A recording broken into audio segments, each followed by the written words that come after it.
4 ਮਹੀਨੇ ਤਕਰੀਬन हो चले ने। ठीक है। ते गर्दन का मसला सी, ठीक है। चमोरिया का मसला सी, ठीक है। अल्हम्दुलिल्लाह वो बेहतर है कि ना। दोस्तों ये हमारे पास एक बुजुर्ग आए थे, इनको गर्दन के मोरों का मसला था, गर्दन का खिंचाव था, इन्हीं से पूछते हैं। अस्सलाम वालेकुम जी। वालेकुम सलाम। बुजुर्गो थोड़ा ऊंची बोले हो, केड़ी जगह तो आए हो? गुजरांवाला किला दार सिंह।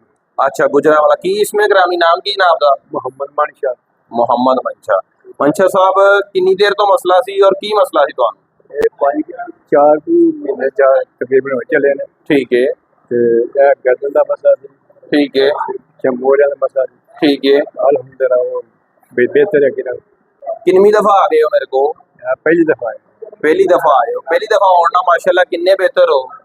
इंशाल्लाह काफी बेहतर है। काफी बेहतर हो। कितनी दफा तुहानू क्या हो रहा होना था? तो हाँ कोई क्या हो रहा है की क्या छुट्टी बस शफा देने वाली जात अल्लाह दी है जनाब। लेकिन अल्हम्दुलिल्लाह ये दसो कि इत्थे आउण दे नाल पहले भी कोई मेडिसिन वगैरह इस्तेमाल की जनाब ने? हाँ पहले पहली दफा आउण नाल कोई ज्यादा बेहतरी हुई डॉक्टर नालों? हाँ जी। चलो अल्लाह पाक गर्दन हुण मूव करके देखो माशाल्लाह। बाखाना ना शिफ्ट कीता सी थोड़ा जिहा ठीक है। ते इस तो परेशानी मैं कहा ना बड़े मेन ते ले आंदा। चंगा कीता। चलो अल्लाह पाक तंदुरुस्त दे। जज़ाकल्लाह।